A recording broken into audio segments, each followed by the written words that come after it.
Close your eyes. Imagine you're standing in the middle of one of the most expensive countries in the world. You have 1,000 crowns in your pocket that you want to spend on a few hours of fun. Now tell me, why would you willingly throw it into a concrete box from 1977 that smells of chlorine, iodine, and half a century of water traffic? Why do people pay to have a massive stream of water fling them through the twists and turns of plastic tubes, where you lose your bearings and hope that gravity will carry you safely to the finish? It's actually crazy. You pay a pretty penny to let yourself be voluntarily shot through a pipe at a speed that shuts down your brain for a few seconds. And that's exactly why structures like these are so fascinating. Because behind an ordinary water park lies a massive technical organism. Thousands of metric tons of concrete, kilometers of piping, gigantic filtration systems, and technology that must function flawlessly every single day. Today, we're taking a closer look at Alpamare, one of the first large indoor adventure water parks in Europe. A place that, in 1977, showed the world that a tropical water world can exist even in the middle of a Swiss winter. But also a place that, after nearly 50 years, faces the greatest enemy of any structure: time. I'm Freddie. This is Stavby. And this is the summer special your wallet probably didn't want to hear about. To understand what we're actually looking at, we have to go back half a century. The year is 1977. At a time when most people knew swimming pools only as simple indoor swimming facilities, Swiss visionary Werner Kunz came up with an idea that seemed almost absurd: to create a tropical world under one roof, a place that would operate year-round, regardless of whether the sun is shining outside or icy air is blowing across the Alps. Kunz had already gained experience with a similar project in Bad Tölz, Germany, but Alpamare in Pfäffikon was to be his greatest achievement. The structure was built on challenging terrain above Lake Zurich. The project was not just an attraction for visitors, it was a massive technical challenge. Thousands of metric tons of reinforced concrete had to withstand enormous amounts of water, constant humidity, vibrations, and the aggressive pool environment. When Alpamare opened on July 14, 1977, it attracted enormous attention. People could suddenly stand in an outdoor thermal pool while surrounded by the Swiss winter. It was a concept that, at the time, seemed almost like science fiction. But every major construction project comes at a price. Operating such a complex meant enormous energy consumption, complex maintenance, and a constant need for investment. In 1999, the Spanish operator Aspro Parks became the owner of Alpamare. What had been a visionary family project became part of a larger international group. In the 1970s, water slides weren't the main attraction. The main attraction was the water itself, and the technology that could control it. The heart of the old Alpamare is the Wellenbad, a pool with artificial waves. At the time of its creation, this was exceptionally advanced technology. It wasn't just a few jets. Behind the seemingly ordinary waves lies a mechanical system capable of creating the authentic sensation of ocean surf. When the massive mechanism is activated, the water begins to gain momentum reminiscent of the real sea. In 1979, another key part of the complex was added: the Eau Sole Therme, an outdoor pool with a temperature of around 36 degrees Celsius and water rich in iodine and salt.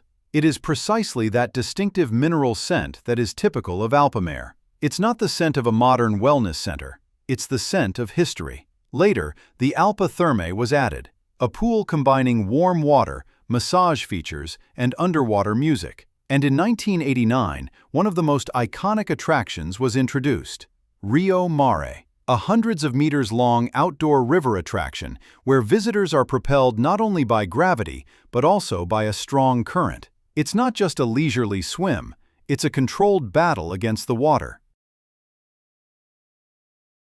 And now comes the reason why most people today know Alpamare.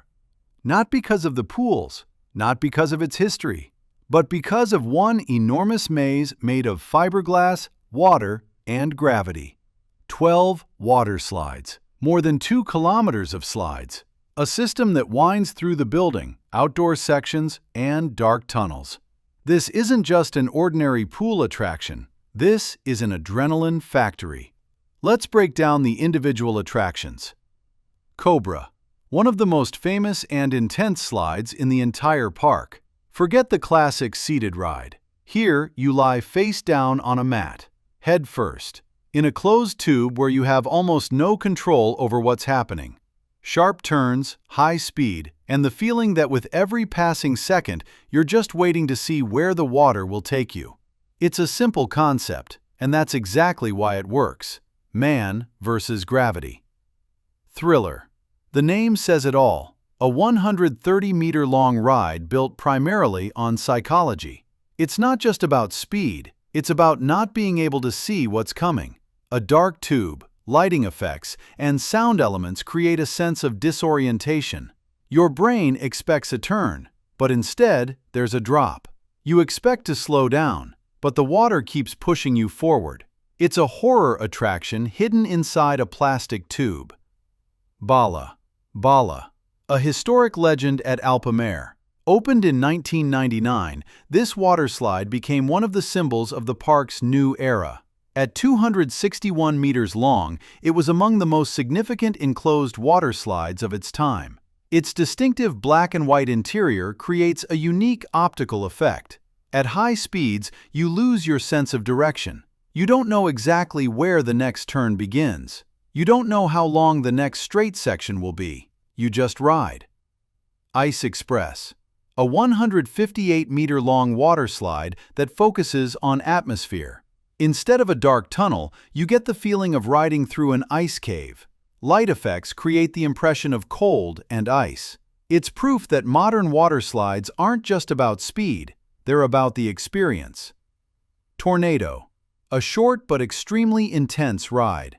After a steep launch, you'll fly into a giant funnel. Centrifugal force will pull you up the walls. For a few moments, you'll almost come to a stop. And then comes the plunge straight down through the center. Pure gravity. Alpabob, one of the iconic rides on rings. The concept resembles a wild river ride. Don't expect a peaceful ride. The ring spins constantly, crashing into the walls, and the water pushes you in all directions. It's a ride where you never know exactly how the spin will end. And that's precisely its charm. Cresta Canyon, a more open version of the wild river ride.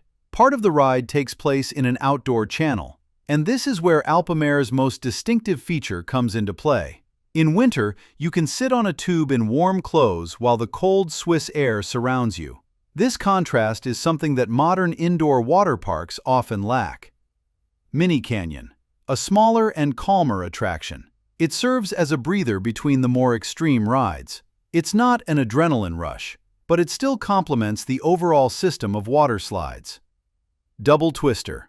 Once again, the name says it all. Two slides full of tight turns. You lose your bearings on the tube, and the water keeps tossing you around. A simple attraction, but surprisingly fun.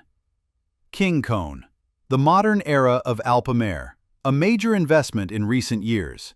A slide designed for riding on tubes, where huge conical sections play the leading role. Once you enter them, centrifugal force pulls you up the wall. For a moment, you feel as if gravity has stopped working, and then it sends you on your way. Jungle Run, one of the most modern attractions in the park. Two parallel racing lanes, two people, one goal: to be faster. Digital timing turns an ordinary water slide into a race. Suddenly, it's not just about the experience, it's a competition. But every legend has one problem: time.